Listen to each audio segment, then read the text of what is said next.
5 annoying gaming trends that need to stop. Number 1 on the list is pay to win, or in the corporate mind, purely cosmetic items. It is something that has been in the gaming world for ages and there is no sign of it dying off, as it is making too much money for the corporate overlord. From GTA 5 to Fortnite and everything in between, from cards that you can purchase that gives you millions of dollars in game, or a blacked out suit that can camouflage. Despite massive backlash from every gaming communities, rather than putting effort into removing the system entirely, many companies, EA, tries to downplay the problem. Quote, "We do not push people to spend in our games. We are careful not to promote spending over earning in-game." After many of these controversies, a lot more than anyone would expect, companies have tried their hardest to camouflage the pay-to-win system, stating something similar to, "We're just putting it here, we're not encouraging anyone to buy our items with their money, yet why are you leaving it in-game? If your intention is for people not to make the purchase, still having that in-game shop seems to contradict that statement." The act itself does not excuse any reasons behind it, especially when big software developers are doing it. I don't really care if the reason is to improve gameplay experience or to support the game, because it really doesn't. The money made from these in-game purchases just goes right into the corporate assholes.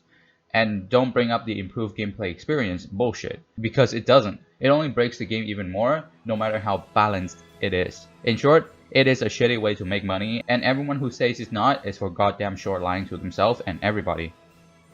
Second on the list is loot boxes. I don't think I have to explain much for this. It is fucked up, and naysayers can go fuck themselves. I don't really care for those who defend loot boxes. Conceptually, it is quite similar to pay to win, and with an added chance of getting extremely good or average items, essentially gambling. The reasons, I'll come back to this. Oh, you better know I will come back to this. The concept of loot boxes originate from loot system in MMORPG games, and from the monetization of free-to-play mobile games. They first appeared in 2004 through 2007. And have appeared in many free-to-play games and in some full-price title as well. They are seen by developers and publishers of video games not only to help generate ongoing revenues for games while avoiding drawbacks of paid downloadable content or game subscription, but to also keep player interest within games by offering new content and cosmetic through loot box reward system. In another word, they are a way to make even more money for assholes to buy more houses and starve homeless children. Can you tell how much I hate these pieces of shit? Well, if it's not obvious already. If you're thick enough not to understand how loot boxes are correlated to gambling, let me lay this out. A player buys a loot box using either in-game currency or real money, and it turns out a randomized reward. These rewards may or may not give the player an edge over other players, but it may or may not give the player useless or repeated item as well, further leading the player to invest more in it. It is an endless cycle, fair enough? So those who defend loot box can fuck off, or better. Numero 3. Pre-release and overhyping. I know, this will be controversial, but hear me out. The act of pre-releasing is not inherently destroying the gaming world, but the purpose of the act is pre-releasing to garner support for indie company exploring a new gaming parameter is great. It gives the company and its developer a chance to test out their concept, fix any major issue, and most importantly, increase their budget. I'm all for new games coming into the oversaturated market and succeeding, like Minecraft. But what is unacceptable is major publisher jumping in on this train and milking it until it's bone fucking dry. It's the problem with overhyping something that shouldn't deserve to be there in the first place. It's really simple. Big gaming companies just simply throw money out and takes over the news outlets to advertise their games. And when the game actually does go into pre-releases, it is completely broken, unplayable, and sometimes only halfway done. Going back to my favorite game to shit on, Cyberpunk 2077. I've already covered this matter in another video, link in the description. Before releasing, it is advertised to be the newest, hottest open world experience. But when it's released, it's one big ball of turd. So stop fucking doing it. Next up, advertisement or ads. This part is less relatable to PC and console games, but more for the mobile games. Right. How many times have you seen these ads, or somewhere along these lines? Most of what you see in these are generally faked.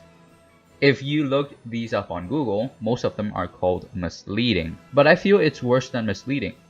It's straight up false advertisement, and the worst part is, as consumer, we literally can't do anything about it.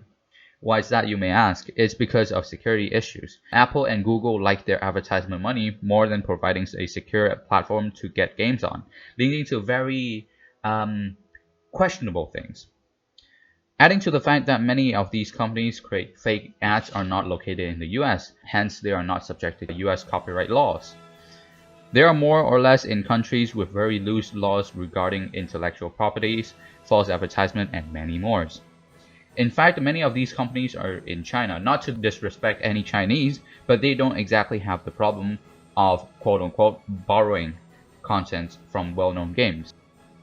The final trend, Battle Royale. Well, to be honest, and I have to admit, I have a slight hatred towards Battle Royale games, so I'm sorry in advance if I offend anybody.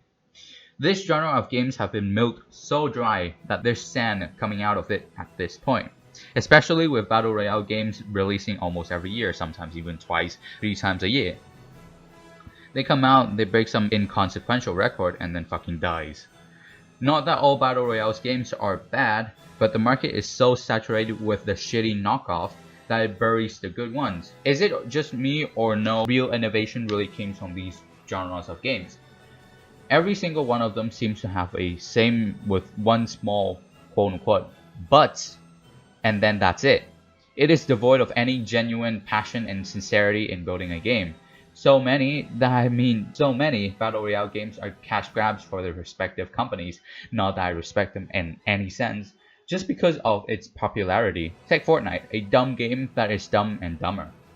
All that it has going for it is the cartoonish graphics geared for younger player base, and the advertisement it has because it is published by fucking Epic Games. Epic indeed. Oh, and it's free. It is the embodiment of all that is wrong with the gaming market because it has everything that I've stated before. Pay to win? Yeah. Loot boxes? Fuck yeah. Luck based gameplay rather than skill based? Yes, yes, and fuck you.